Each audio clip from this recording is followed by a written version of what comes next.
우리 옆에 분 한번 인사하도록 하겠습니다. 잘 나오셨습니다. 잘 나오셨습니다. 큰 은혜 받으십시오. 큰 은혜 받으십시오. 명절 잘 보내셨습니까? 피곤하시죠? 전부 친신다고 또 피곤하시기도 하고, 그죠? 오고 가는 이 또 일정 가운데도 또 많이 피곤하신 분들이 있는 것 같은데 빨리 회복하기를 원합니다. 오늘 본문의 말씀을 통해서 거룩한 하나님, 거룩한 백성이라는 제목으로 말씀을 나누도록 하겠습니다. 예년 설과는 좀 다르게 설이 이제 중간에 주일을 끼니까 예전에는 이제 고향으로 내려온 성도들이 별로 없더만은 이번 주 보니까 고향으로 내려온 성도들이 굉장히 많은 것 같아요. 또 물론 우리 교회 성도들도 딴 데로 또 이렇게 가셔가지고 예배 드리는 것도 보게 되는데 상당히 많은 분들이 또 고향 교회에 방문해서 또 예배 드리고 온 가족이 함께 몰려들어서 이렇게 함께 한 자리에서 예배드리는 모습이 참 너무나도 아름답고 또 너무 귀한 것 같아요. 4대, 5대 이렇게까지 한 자리에 앉아가지고 예배드리는 거 참 복된 모습인 줄 믿습니다. 저만 아멘 하는 것 같네. 그런 아름다운 우리 믿음의 가정, 믿음의 명문 가문이 되기를 주님의 이름으로 간절히 축복합니다. 언젠가 이제 그 유튜브를 나오나 본 적이 있는데요. 간정을 하시는 뭐 이렇게 기업의 회장님이시던데 보니까 기업의 회장이 간정을 한다 그러길래 제가 이제 궁금증을 가지고 이렇게 유튜브를 보게 되었어요. 근데 이 간정을 보다 보니까 우리나라 사람이 아니고 외국인이 나와가지고 간정을 하더라고요. 근데 그 제목이 뭐였냐면 5대째 이어가는 신앙의 가문 이렇게 해놨어요. 보니까 미국의 남 장로교 선교사의 후손이었던 유진 벨 선교사님의 후손이 우리 뭐 몇 달 전에 보면은 뭐 국 무슨 저기 당에 보면은 혁신위원장인가 뭔가 보신 분 기억하셔요? 성이 인씨입니다. 인씨, 그죠? 그분이 그 유진 벨 선교사님 후예예요. 그 이제 가족이 나와가지고 그 가족 중에 제일 맏형님이 나와가지고 신앙 간증을 하더라고. 자기 할아버지 정조 할아버지죠. 정조 할아버지가 어떻게 오게 됐고 와서 어떤 일을 하고 온 지 얼마 되지 않아서 또 많은 어려움들이 있었던 아무도 가지 않는 이 대전 이남 지역 이 북장로교는 우리 대구 부산으로 이렇게 내려오셨어요. 선교사님들이. 우리 선교의 역사를 조금 나중에 우리 한국교회 선교 역사를 좀 이렇게 살펴보면 남과 북으로 쫙 나누면은 장로교가 쭉 이렇게 사역을 합니다. 그래서 평양에 놀라운 부흥 운동을 일으켰던 게 북장로교입니다. 북장로교. 그리고 이제 동서로 이렇게 쭉 나누는 게 이제 서쪽과 동쪽으로 나누는 게 감리교 침례교예요. 그래서 서울 중심으로 해서 대전까지 이렇게 굉장히 많이 차지하는 게 이제 감리교와 침례교예요. 근데 이제 한쪽으로 소외된 지역이 어디였냐면 전라도 지역이었습니다. 전라도 지역이 낙후되었기 때문에 예전에도 그래서 여기에는 선교사들이 쉽게 잘 들어가지 못했어요. 그래서 약 10년 정도 뒤떨어졌던 이 남장로교, 미국의 남장로교가 대전 이남으로부터 해서 전라도 지역을 선교사로 이렇게 들어가게 되었어요. 굉장히 척박한 그 지역으로 들어갔는데 그 순천이라는 지역에서 5대째 이렇게 사역을 하고 지금도 상당히 많은 후손들이 남겨져 있는 것을 보게 되는데요. 아무튼 이 간증을 하는데 보니까 5대째 이렇게 하면서 근데 이제 우리나라 사람도 아니고 외국인이 5대째 우리나라에 정착하면서 우리나라를 위해 굉장히 많이 봉사를 하고 섬기고 있다는 것 자체가 참 많은 도전이 되고 그 선교사들의 사역들을 보니까 주로 대부분이 5년 이하로 다 죽었습니다. 오래 이제 사역하신 분들도 있겠지만 대부분이 오자마자 이 풍토병이 걸려가지고 5년 이내로 많이 이렇게 순교하신 분들이 상당히 많이 있음을 보게 되었어요. 누군가의 희생, 누군가의 수고, 누군가의 눈물로 인하여 이 한국 땅에 그리스도의 복음이 온전히 심겨지게 된 줄 믿습니다. 우리가 이 받은 은혜, 받은 혜택, 받은 이 사랑을 우리 역시도 이웃에게 또 이웃 나라 가운데에서 그리스도의 사랑으로 온전히 전하는 것이 우리의 남겨진 사명이요 또 무엇보다도 주의 맡기신 온전한 일인 줄 믿습니다. 그래서 우리는 열심히 돈 벌고 열심히 잘 되어가지고 이웃과 남을 위해 나눔의 아름다운 섬김과 또 베품의 그 사역들 가운데 귀하게 쓰임받을 수 있는 그리스도의 통로가 되기를 주의 이름으로 간절히 축복합니다. 5대째 계속해서 이 하나님 나라 또 이 대한민국을 섬긴다라는 것 자체 얼마나 복된 일이에요. 언두어두 선교사님 가문도 약 5대째 그렇게 합니다만은 우리 믿음의 우리 대구 동성의 모든 가족들 이 자리에 모인 우리 기도하는 믿음의 심령들 역시도 그와 같은 주의 일하심 가운데 쓰임받는 온전히 3대 4대를 넘어서 5대 6대 10대까지 온전히 계속해서 주의 복음 가운데 쓰임받는 우리 귀한 믿음의 모든 가족들이 되기를 주의 이름으로 간절히 축복합니다. 낯선 길을 걸어갈 때에 옛날에는 항상 손에 들고 다니는 게 있었어요. 그게 뭐냐 하면 지도였습니다. 요즘은 뭘 봅니까? 좋은 목소리 좋은 아가씨가 안내 방송을 해줍니다. 내비게이션을 틀죠. 어느 지역으로 가면 내비게이션을 목적지를 딱 누르면 정확하게 최적의 길, 가장 빠른 길, 그리고 돈 안 내도 되는 길까지도 안내해 주는 것을 보게 됩니다. 그것을 이 내비게이션이라고 얘기하죠. 나침판이라 하기도 하고 안내 또 지도라고 하기도 합니다만은 뭔가 여행을 할 때에는 이 여행에 무엇보다도 지도를 우리가 참조해서 그 지역 그 목적지로 나아가게 되는 것을 보게 되죠.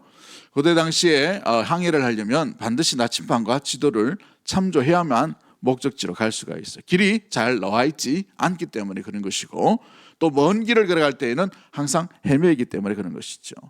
우리가 하나님의 나라, 하나님의 의, 하나님의 뜻을 온전히 간직하고 주님의 나라 가운데에서 그 나라를 향해 온전히 나아가는 이 귀한 여정 가운데도 마찬가지예요.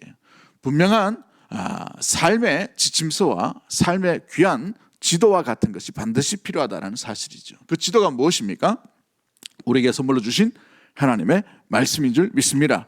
그 말씀 가운데에 여러 가지 가운데에 상황들을 바라보면서 우리 하나님께서 특별하게 명령하신 말씀들이 있는 것을 보게 됩니다. 특별히 가나안 땅으로 향하는 이 애굽에서 탈출했던 믿음의 이 성도들의 60만이 되는 성도들이 가나안 땅에서 어떤 삶을 살아갈 것인가, 가나안 땅에서 어떻게 성공할 것인가, 가나안 땅에서 어떻게 하나님을 온전히 섬기면서 하나님의 친백성으로서 온전히 승리하며 살아갈 것인가를 명령으로 남겨진 귀한 말씀이 있어요. 십계명이 있고 또한 신명기의 말씀이 바로 그한 것이죠.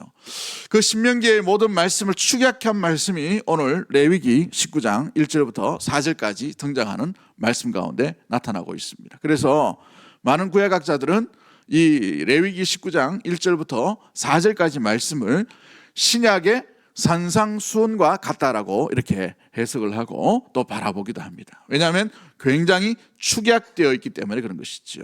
가나안 땅에서 살아가는 이 로드맵이 어디에 있는가, 그 로드맵을 보여주는 이 핵심 구절이 바로 이 레위기 19장 1절부터 4절까지 말씀 가운데 있다는 것이죠. 그 핵심이 무엇입니까? 내가 거룩하니 너희도 거룩할지니라 라고 이렇게 말씀하시는 것을 보게 됩니다. 그런데 오늘 본문을 보십시오. 이 레위기는 주로 레위 지파들에게 또 때로는 특정 대상들에게 이 편지를 많이 남겼던 것을 보게 됩니다. 그런데 오늘 본문에 보시면 너희는 이라고 되어 있어 복수형으로 되어 있다는 것이죠. 이것을 받아 들고 전해 듣는 모든 성도들에게 대상으로 남겨진 것이 바로 이 레위기 19장 1절부터 4절까지의 말씀이라는 사실인 것이죠. 특정 제사장, 특정 지파 뿐만 아니라 이스라엘의 모든 지파에게 동일하게 그 가나안 땅에서 어떻게 성공할 것인가, 어떻게 승리할 것인가를 나타내주는 명령의 말씀이 바로 오늘 이 19장 1절부터 4절까지 나타나고 있는데 그 말씀은 내가 거룩하니 너희도 거룩할지니라 라고 되어 있습니다. 자, 그렇다면 거룩이란 무엇입니까? 거룩은 무엇을 이야기할까요? 하나님이 어느 날 나타나셔가지고 이스라엘 백성들에게 거룩을 요청하셔요. 그런데 어찌 보면 이 거룩이라는 것은 하나님께만 해당되는 단어예요. 하나님만이 거룩하시기 때문에 그렇죠. 믿으십니까?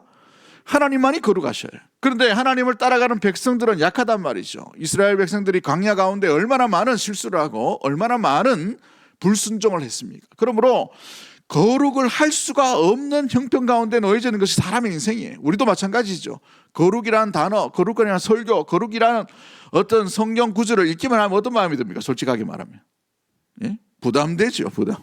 아유, 거룩하게 못 살았는데 생각과 마음 속에는 막 얘기하지 거룩하지 못한 마음이 솔직히 있지 않습니까? 그죠? 근데 왜 우리에게 자꾸 이렇게 거룩을 요구하실까요? 그 거룩이 뭘까요? 거룩은 다가설 수 없고 다다를 수 없는 하나님의 영역 가운데 그럼에도 불구하고 그 백성들이 나아가는 태도의 모습이에요. 태도의 모습. 다다를 수가 없습니다. 거룩할 수가 없어요. 그러나 그 태도를 잊지 않는 것이 바로 거룩한 모습들이죠. 그래서 오늘 본문의 말씀을 보면 굉장히 많은 부분에서 실생활 가운데에서 거룩을 요청하는 것을 보게 됩니다. 하나님의 깨끗하심, 하나님의 전능하심, 하나님의 완벽하심, 거기에 대상으로 나가는 것이 아니라 우리의 실제의 생활 가운데 그 거룩을 이루어가라고 굉장히 실제적이고 굉장히 구체적인 부분에서 하나님의 거룩을 요청하고 있다는 사실이죠. 그렇다면 우리에게 요구하시는 이 거룩의 모습이 뭘까요? 하나님의 온전하심 같이 너희도 온전하라는 이 마태복음 5장 48절의 산상수훈의 메시지가 생각나는 이 오늘 본문에 내가 거룩하니 너희도 거룩하라라는 이 말씀 가운데 핵심, 이 거룩이란 무엇일까요? 거룩을 나타내는 귀한 적용점 가운데에서 우리는 이 거룩을 찾아보아야 합니다. 3절 말씀 우리 한번 볼까요? 거룩을 어디에서 찾고 있으십니까? 우리 3절 같이 봅니다. 시작. 너희 각 사람은 부모를 경외하고 나의 안식일을 지키라. 나는 너희의 하나님 여호와이니라. 아멘. 아멘. 너희 각 사람은 각각의 모든 사람을 얘기하죠. 부모를 뭐하라고 되어 있습니까? 경외하라라고 되어 있어요. 구체적으로 하나님의 거룩하심을 추구하고 나아가는 거룩의 모습이 뭐냐? 가장 먼저가 부모를 경외하는 것이라고 되어 있어요. 여러분 본문의 말씀 보시면 4절 말씀 보면 우상 숭배하지 마라 뭐 이런 내용들이 나옵니다만은 이 모든 것들이 출애굽기에 보시면 이 20장의 10계명에 해당되는 내용들 가운데 있음을 보게 됩니다. 10계명의 5계명이 내 부모를 공경하라라고 되어 있죠. 그런데 10계명의 순서를 완전히 거꾸로 딱 이렇게 바꿔놓은 것이 레위기 19장 1절부터 4절까지 말씀이에요. 참 이상하죠. 제일 먼저 우상을 만들지 마라. 또 신상을 붙지 마라. 다른 신에게 절하지 마라. 이것이 1, 2, 3 이 계명이란 말이죠. 그런데 제일 먼저 거룩을 얘기하실 때 뭘 얘기합니까? 5계명인 내 부모를 뭐하라? 경외하라라고 이렇게 명령하고 있는 것을 보게 되죠.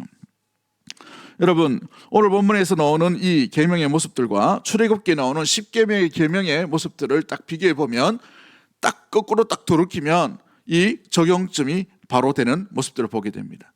중요도는 하나님께 더 있는데 왜 실제 생활 가운데 거룩을 얘기할 때에 부모를 경외하라는 말을 먼저 말씀하시며 너희가 거룩할 것을 명령하고 있습니까? 오늘 본문에 나오는 것과 이 출애굽기에 나오는 이 순서에 나오는 이 10계명의 계명의 모습들과는 조금 단어의 차이점이 있음을 말해주고 있습니다. 여러분 이 출애굽기 20장 12절 말씀에 보면 내 부모를 뭐 하라라고 되어 있습니까? 공경하라라고 되어 있어요. 공경하라. 단어가 좀 다르죠? 우리나라 이 개역 버전에서는 공경이라는 단어를 씁니다. 공경이라는 단어. 이 단어는 카바드라는 단어를 씁니다. 공경이라는 단어는 카바드. 그런데 오늘 본문 우리가 3절 말씀을 한번 볼까요? 3절 말씀 보시면 어떤 단어로 되어 있습니까? 너희 각 사람 부모를 뭐 하라라고 되어 있어요? 경외하라라고 되어 있어요. 경외하라. 카바드라는 단어를 쓰지 않고 야레라는 단어를 씁니다. 야레라는 단어는 이 야레라는 단어에 힌트가 담겨 있는 것을 볼 때에 이 단어는 누구에게만 써야 되는 단어냐? 하나님께만 쓰는 단어예요. 여러분 경외라는 말은 하나님께만 쓰는 단어예요. 하나님이 대상이 되는 것이죠. 우리가 대부분의 성경을 읽을 때 보면 경외라는 단어에 하나님, 하나님께, 여호와께 이렇게 되어 있어요. 그런데 오늘 본문에서 특별하게 부모를 경외하라라고 이렇게 되어 있다는 사실이죠. 리스펙트라는 존경이라는 단어가 아니라 fear라는 경외함, 두려워함으로써 또 섬길 수 있는 하나님께 사용되는 그 단어를 이렇게 사용하고 있다는 사실입니다. 이것이 보여주는 귀한 의미가 무엇일까요? 두 가지 정도로 우리가 생각할 수 있습니다. 일상의 거룩이 진짜 거룩이라는 것이죠. 다시 말해서 우리가 일상생활 가운데 드려지는 모든 삶 가운데에서 거룩함을 드러내는 것이지 어떤 특별한 제의나 예배나 제사나 이런 특정한 시간 가운데 드려지는 그 거룩으로서 만족하지 말라는 것이에요. 거룩이란 우리의 삶 가운데에 밀집하게 다가가는 것, 거룩의 방향으로 나가는 것을 이야기하고 있다는 사실이죠. 두 번째의 모습은 무엇입니까? 보여지는 부모가 온전히 하나님을 대신하는 그 역할과 그 상징을 보여줄 수 있기 때문에 섬기는 그 부모, 보여지는 그 부모에게 존경과 경외를 하지 못한다면 하나님을 어떻게 경외할 수 있으리요라는 의미가 담겨져 있는 것입니다. 그러므로 부모를 통해서 하나님 경외하는 것을 배워야 하는 것이에요. 한번 따라하겠습니다. 부모 경외를 통해서 부모 경외를 통해서 하나님 경외함을 배워야 합니다. 하나님 경외함을 배워야 합니다. 뭐 이런 분들이 있습니다. 이제 뭐 부모가 없는데요. 뭐 이런 분들이 있어요. 이제 연세들이 많으시고. 근데 자녀에게도 마찬가지입니다. 자녀도 부모를 공경할 수 있게끔, 경외할 수 있게끔 신앙으로 잘 가르쳐야 됩니다. 유대인들은 특별하게 다른 여러 민족들이 있지만 오늘날 현대 사회에도 세대 차이가 그렇게 없는 민족 중에 하나가 유대인이라고 합니다. 왜냐하면 그들은 유대인의 독특한 신앙 전수법이 있기 때문에 그런 거예요. 대부분 우리가 어떤 랍비 교육하는 것에 어떤 길을 기울이다 보면 너무 혹독하게 이렇게 교육을 하다 보니까 조금 이제 너무 이렇게 완고하게 또 너무 과하게 할 때가 있습니다만은 일상의 유대인들이 그들 가운데 이 아이들과 또 자녀들을 양육할 때에는 반드시 말씀을 빗대어서 이렇게 예를 들어서 설명합니다. 마치 이 랍비처럼. 그러므로 말미암아 말씀과 함께 이 아버지 세대와 자녀 세대가 만나는 거예요. 뭘 통해서요? 말씀을 통해서 만난단 말이에요. 우리는 어찌 보면은 뭘 통해서 자녀와 제일 많이 이야기합니까? 이번에 시험 어땠노? 응? 네 주식 그거 좀 괜찮나? 어때요 또?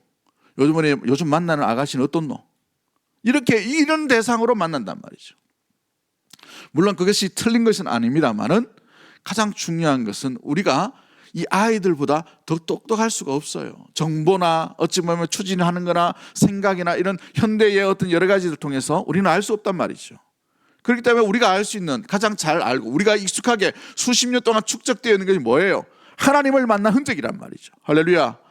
사랑하는 성도, 그러기에 그 흔적인 하나님의 말씀을 통해서 우리가 만났던 그 말씀으로 이 매개체가 되어서 자녀와 만나야 되는 거예요. 그리고 또 성경책에 탁 펴놓고 막 받아 적으라 이게 아니라, 그래서 유대인의 교육은 밥상머리 교육이에요. 밥을 먹으면서 말씀과 함께 이렇게 하는 것이죠. 실예로 이렇게 이야기하는 겁니다. 살아보니 어떻더노? 하나님께 자꾸 연결하는, 말씀으로 자꾸 연결하는 그 모습들 가운데 있는 것이죠.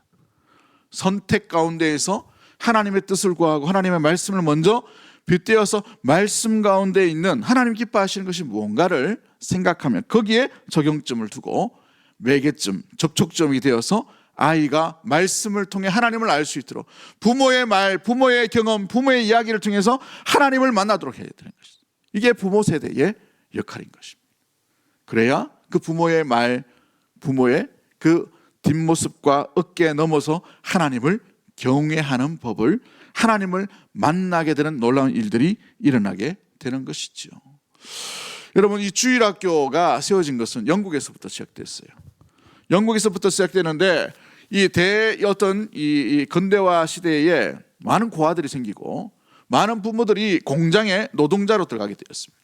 그러다 보니까 아이들이 이제 주체할 수 없는 거예요. 집에서 이제 놀고 있거든요. 그걸 놀다 보니 문맹률도 떨어지고 이러다 보니 그 안타까운 현실 가운데에서 교회가 뭘 했냐면 이 아이들을 주일날만이라도 교회에 데려와서 말씀을 가르치고 또 주일 사역을 통해서 이 아이들이 말씀을 양육하도록 그렇게 했단 말이죠. 굉장히 좋은 의미로 시대의 현상 가운데 이끌림 또 어떤 아름다운 일들을 이루어 나갔습니다. 그런데 오늘날 보십시오. 오늘날 시대하고는 맞지 않아요. 왜냐하면 교회도 잠깐 있다가 합니다. 시간을 낼 수가 없어요. 그래서 이 근대화 이전에 이 교회들이 무엇을 했는지를 돌아보아야 되는 것입니다. 항상 우리가 기억해야 될 것이 뭐냐 하면 그들 가운데에서 그리스도와 하나님과 이 말씀 가운데 만남의 그 시간들, 접촉하는 할 수 있는 그 시간들의 어떤 공간들과 그 어떤 접촉점들을 마련해 주어야 한다는 사실이죠. 그게 밥상머리든지 아니면 입시를 앞두고 선택의 기로가 있든지 직장을 구한다든지 또 결혼을 앞두고 있다든지 모든 매개를 통해서 우리가 하나님의 말씀의 원칙이 뭔지 하나님의 뜻이 무엇인지를 우리의 삶 가운데 내가 살아보니, 내가 이렇게 보니, 하나님의 말씀을 붙들고 이렇게 살아보니 이와 같이 이 아이들에게 돌려줌이 필요하다는 사실입니다. 그러므로 부모의 경애를 통해서 아이들이 하나님을 경외할 수 있도록 만들어 가야 되는 것이죠. 여러분, 조선시대에 효종이라는 임금이 있었습니다. 이 효종이 굉장히 북벌 정책도 하고 굉장히 탁월한 이 왕이었어요. 좀 일찍 죽었습니다만은 이 효종이 전난 가운데 이 병자호란이 일어난 이 전란들을 다 수습하고 이렇게 나라를 부국하게 만들고 하기 위해서 민정사찰을 주로 했어요. 많이 했습니다. 그런데 이 나라의 임금이 민정사찰한다는 이야기를 듣고 어떤 한 마을의 청년이 그 소식을 듣고 자기 어머니를 덜쳐업고는 십리길을 나와가지고 왕 지나가는 모습을 어머니에게 보여주려고 이렇게 데리고 온 거예요. 그러다 보니까 웬 어머니가 청년에게 엎혀서 이렇게 오니까 임금이 신기해가지고 왜 왔냐고 하니까 어머니가 살아생전에 임금 얼굴 한번 보려고 이렇게 나왔다고 하니까 십리길을 걸어서 업고 왔다고 하니까 효종이 너무나도 감동을 해가지고 이런 효심이 있는 청년이 어디냐 해서 상을 내리고 마을에서 굉장히 존중받는 인물이 되었어요. 그런데 이 소식이 이웃 마을에 파닥하게 퍼집니다. 그러니까 저 청년은 십리길을 엄마 업고 갔으니까 다음 청년은 뭘 하겠습니까? 20리를 얻고 간 거예요. 20리를 얻고 이렇게 나가서 딱 보니까 신하가 딱 보니까 뻔하지 않습니까? 그죠? 저것도 임금에게 상 받으려고 저 짓을 하는구나 싶어가지고 혼내기도 하고 막 하니까 임금이 옆에 가만히 듣고 있다가 이 청년은 어떻게 나왔냐 하니까 아랫마을 그 청년 이야기를 듣고 20리를 엄마 업고 이렇게 왔다 하니까 신하가 이런 불효가 어딨냐, 이 어머니, 늙은 어머니를 20리길이나 업고 이렇게 고생시키는 게 어딨냐고 하니까 효종이 뭐라고 얘기했냐면 놔두라고.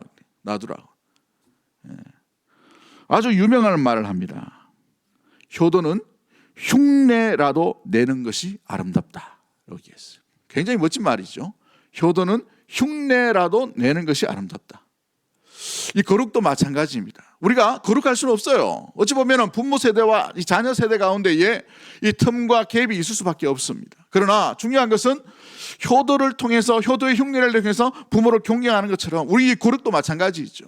우리가 거룩하면 얼마나 거룩하겠습니까? 우리가 주님 앞에 나가는 그 삶의 모습들이 깨끗하면 얼마나 깨끗하겠어요? 50보 100보죠.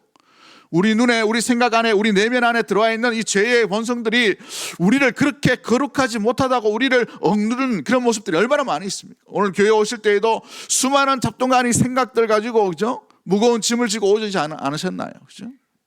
가스레인지에 뭐 얹었는데 빨리 가야 되는데 이 생각과 저 차는 왜 내 앞차를 이렇게 엎질러 가느냐, 이것부터 시작해가지고 직장 다니는데 그 직장의 상사, 직장의 부하들, 이런 사람들 때문에 스트레스 많이 받고 미워하는 마음과, 그죠? 저주하는 마음과, 마음 가운데 심란한 마음과 절망과 낙심과 온갖 생각들이 우리 가운데 들어가 있단 말이죠. 우리가 거룩의 길로 걸어가지만 우리 스스로는 걸어갈 수가 없어요. 그러나 우리 주님께서 우리 안에 거하심으로 말미암아 성령의 이끄심이 뭐예요? 그럼에도 불구하고 거룩의 흉내라도 내는 그 길 가운데 나아가는 그 심령, 그 삶, 그걸 기뻐하신다는 사실이에요. 할렐루야. 그게 사랑하는 아버지이신 하나님의 마음이라는 사실입니다. 어느 동네에 어느 한 총각이, 너무나도 말썽쟁이 총각이 있었어요. 그래서 막 집안에 막 문제거리를 일으킵니다. 그런데 이웃에 보니까 너무 예쁜 아가씨가 부모 말씀도 너무나도 잘 듣고 학교에서도 공부를 너무 잘해요. 칭찬을 막 듣는데 얼굴까지도 예뻐. 그래 이 총각이 그걸 보더니만, 청년이 보더니만 한눈에 반해버린 거죠. 그래 그 아가씨에게 호감을 가려고 뭘 합니까? 태도를 고치는 거예요. 태도를. 습관을 고치는 거예요. 공부도 안 되는데 공부하는 습관을 고칩니다. 그렇죠? 마음 가운데 심란한 마음들, 불퉁불퉁하는 그런 마음들도 고쳐요. 그러다 보니 그 아가씨에게 맞춰갈 만한 그 모습으로 변화되고 있더라는 거예요. 이게 거룩인 거예요. 지금 우리가 완벽할 수는 없습니다. 이걸 성화라고 얘기하는 거예요. 어려운 말로 성화라고 하는 것이죠. 그러므로 우리는 지금도 주 예수 그리스도를 닮기 위해 바뀌어져 가고 변화되고 있다는 사실을 우리 하나님이 보고 계시다는 사실이에요. 할렐루야. 이것이 성령이 우리에게 기대하시는 바고 성령께서 우리를 인도해 가시는 방향이라는 사실이죠. 거룩의 요청, 거룩의 부르심, 거룩의 이끄심 가운데 여러분 마음 가운데 마음을 굳게 닫아버리지 마시고 마음을 열고 그 거룩의 이끄심 가운데 우리를 부르시는 주님 앞에 거룩으로 화답할 수 있는 우리 믿음의 모든 가족들 되기를 주의 이름으로 간절히 축복합니다. 그 사인이 어디 있느냐? 부모를 공경하는가, 경외하는가, 여기에서부터 달라지게 되는 것입니다. 부모에게 따뜻한 말, 마음 가운데 진심 어린 사랑, 이것들로 인하여서 하나님을 온전히 경외하는 모습들로 나아가는 것이죠. 설 명절 끝나고 난 뒤에 부모 자꾸 얘기하고 효 얘기하니까 마음이 부담스럽고 좀 용돈도 많이 못 드리는데 이런 생각이 드시는 분도 있을 거예요. 근데 이건 부모에게만 해당되는 것이 아니라 우리의 일상의 삶 가운데 전반적인 모습들이, 우리가 이웃과의 관계도 마찬가지입니다. 자녀와의 관계도 마찬가지죠. 우리 가운데의 모든 관계 속에서 하나님이 우리를 기뻐하시는 그 방향, 거룩의 이끄심 방향으로 날마다 길을 걸어가는 우리 대구동성의 모든 가족들이 되기를 주의 이름으로 간절히 축복합니다. 두 번째가 뭐냐면 안식일을 지키는 것입니다. 안식일을 지킨다라고 이 3절 말씀이 되어 있죠. 그런데 이 안식일을 어떻게 표현하고 있습니까? 나의 안식일을 지킨다라고 되어 있어요. 나의 안식일. 그러므로 이 안식일의 주인이 누구예요? 하나님이심을 얘기하죠. 항상 이 안식은 주인이 누군가를 분명히 아셔야 돼요. 안식일의 주인은 우리가 아닙니다. 우리가 주님 앞에 예배 드린다고 해서 그 주체가 우리가 아니라는 말이에요. 우리가 드리는 기도, 우리가 드리는 헌신, 우리가 드리는 헌금, 우리가 드리는 예배, 그 모든 것은 다 주님 것이에요. 할렐루야. 그 안식일의 의미를 우리가 다시 한번 기억해야 됩니다. 그 안식일은 내 것이 아니라, 내 영광이 아니라 하나님이 영광 받으셔야 되고, 이 안식일의 모든 것의 주인은 우리 하나님이시라는 사실이에요. 그러므로 내가 드렸던 헌금 있죠. 내가 헌신했던 헌신의 그 시간들이 있죠. 내가 봉사했던 그 봉사의 것들이 있습니다. 내가 그래도 교회에 딴 건 몰라도 기초는 내가 닦았지. 기도원 하나는 내가 헌신했다. 피아노는 내가 헌신했다. 이게 아니에요. 주님 나라 가면 55, 100보입니다. 똑같아요. 그러나 중요한 것은 그 헌신과 그 헌물과 그 시간과 그 봉사와 그 드림의 핵심의 중심의 주인이 누구셔요? 주인 누구냐 하니까 대답을 안 하고 있거든. 하나님이셔야 돼. 하나님이 되지 못하면 우리가 드린 것에 대해서 아까워할 수 있어요. 괜히 본전 생각납니다. 그렇죠? 봉사도 내 돈 내고 봉사하는데 내가 드리고 봉사하는 것이 진정한 봉사의 의미예요. 그러나 우리가 이것이 내 것이라고 생각되면 내가 내는 것에 대해서 아까워합니다. 세금처럼 아까워져요. 그러나 안식일의 주인은 우리가 아니라 하나님이십니다. 내 안식일 30절 말씀에도 보면 내 안식일을 지키라라고 되어 있어요. 그런데 이 안식일을 지킬 때에 오늘 본문에도 나오지만 어디서 지키냐라고 되어 있냐면 내 성소를 귀히 여기라고 되어 있어요. 내 성소를, 안식일을 지킬 때 굉장히 중요한 의미를 가지고 있습니다. 우리 주일날 한번 설교를 해야 되는데, 안식일을 지킬 때 어디에서 무엇으로 어떻게 거룩하게 드리는가? 내 성소를 귀히 여기라는 것이죠. 오늘날은 성전이 없습니다. 그 성전은 성령이 계신 우리의 심령이 성전인 줄 믿습니다.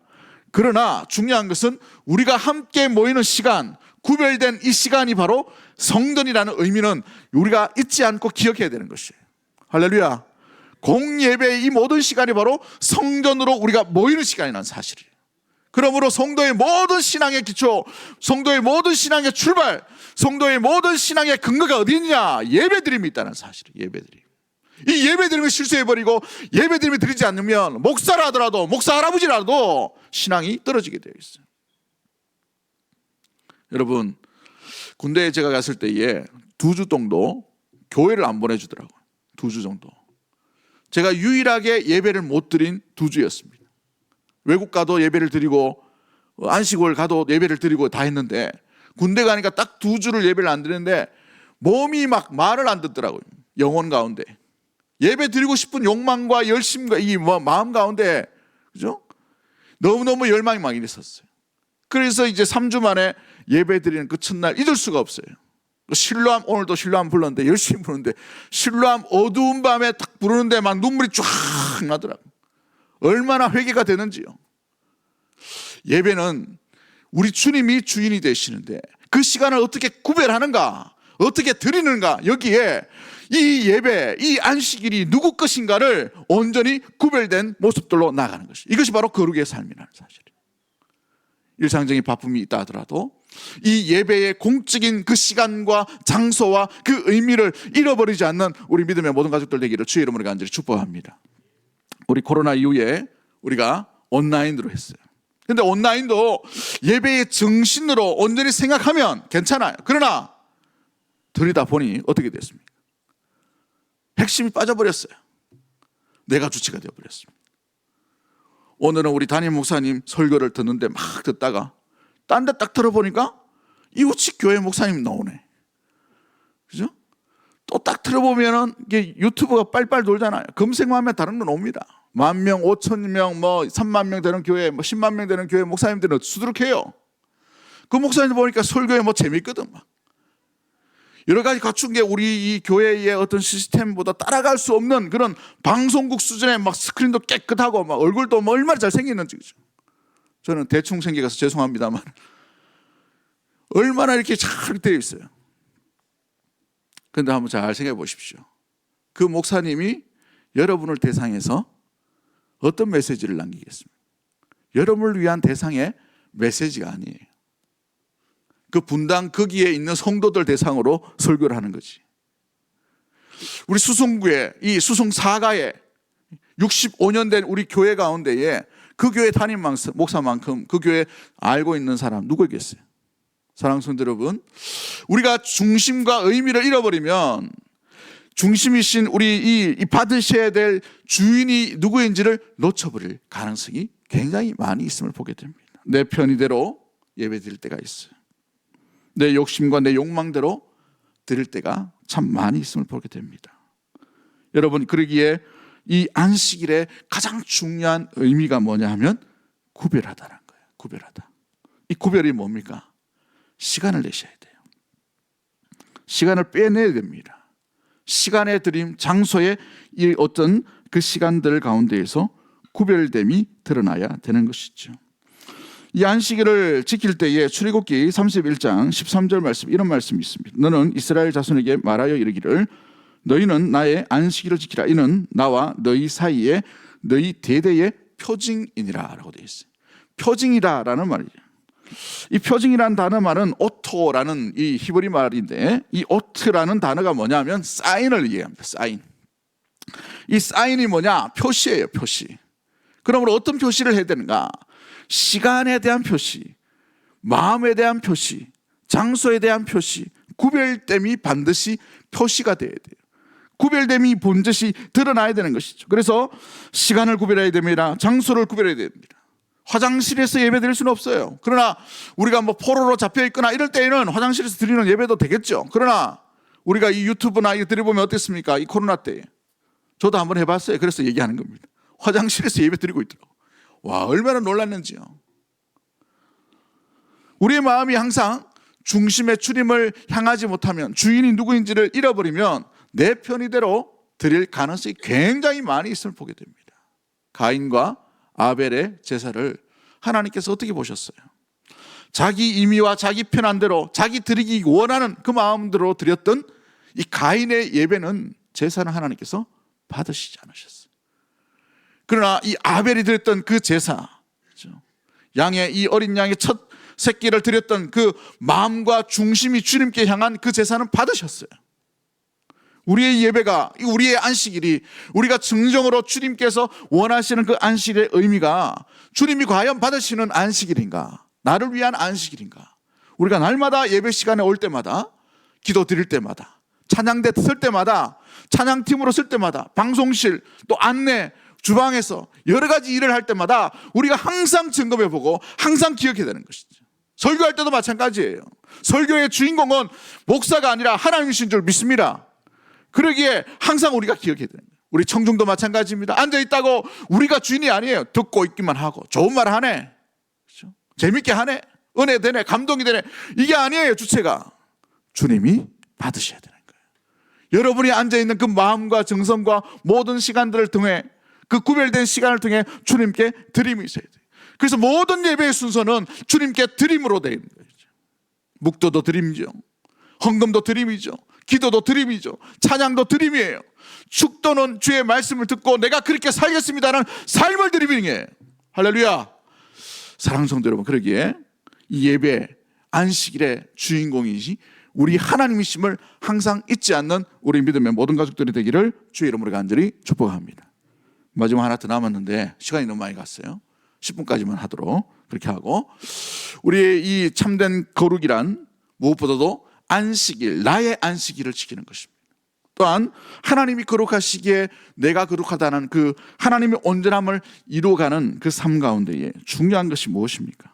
온전히 살아있는 실생활 가운데 우리가 거룩을 위해 살아가고 있는지를 우리 삶 가운데 점검해 보셔야 하는 것이죠. 우리의 일상의 삶 가운데 이 거룩으로 말미암아 주님을 향해 거룩의 흉내라도 주님의 기뻐하시는 이 거룩을 향한 부르심 가운데에 날마다 거룩의 길, 주의 길을 함께 걸어가는 우리 대구 동성의 모든 가족들이 되기를 주의 이름으로 간절히 축복합니다. 하나님 아버지 감사합니다. 거룩의 삶으로